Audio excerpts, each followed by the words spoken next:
So here is a physical person, and we know that physical person has a lot going on inside. Organs, circulation, immune function, detoxification, nutritional status, structural balance, emotional well-being, and other factors. These are all influenced heavily by the environment outside of the body. But let's go deep inside to the level of the cell. And here we see the cell membrane with its lipid coating, the quality of which depends on our dietary intake of the right kinds of fats. And cell receptors, which are dynamic, three-dimensional, oscillating proteins that match like perfect keys to all of the various chemical messengers of the body for them to be allowed entry into the cell to work their magic. And here is the cell nucleus, the home for our genetic material and the recipe for each of us as biochemically unique individuals.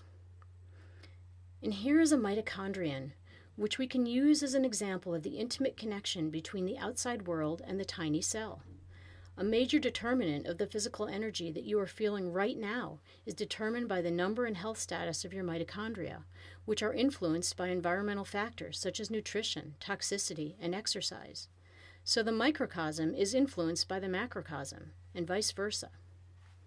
And now we zoom out to the whole person again, body, mind, and spirit, and we consider the various social factors necessary for total health: satisfying interpersonal relationships, friends and family, love, exercise, a connection to something larger than oneself, spending time in nature,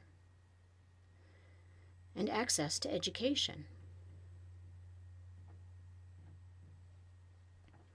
These, in turn, are influenced by our communities and their associated services, such as parks, healthcare facilities, culture, libraries, healthy and affordable housing, fair livable wages, access to healthy food and clean water, freedom from discrimination, a sense of purpose or employment, personal safety, and a sense of agency or a meaningful voice, all within the context of a fair and functional community infrastructure.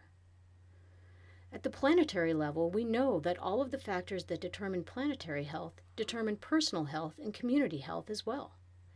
Resilient ecosystems depend on healthy forests, rich soil, clean water, a functional ozone layer, stable climates, ecological stewardship, and economic and social equity. When we experience dysfunctional relationships with nature and with one another, we see the impacts through every layer on down, through our countries, our communities, our bodies, ourselves. We're experiencing these now in forms we recognize as toxic contamination, deforestation, soil depletion, ozone depletion, global hunger, climate change, and war. Some bear the direct burden more than others, but the impacts reverberate throughout the planet, affecting the health of all. All of these various levels of existence are intricately and holographically connected to each other, from the tiny to the huge.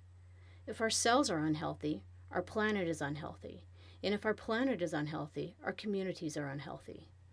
We are individuals on a planet which is but a tiny speck hurtling through the cosmos. Humility and reverence are an important acknowledgement of what little we know. A core principle of integrative holistic medicine is that love is life's most powerful healer. When we connect to this reverence and allow ourselves to love everyone, we can then begin to align relationships and provide health and healing at all levels.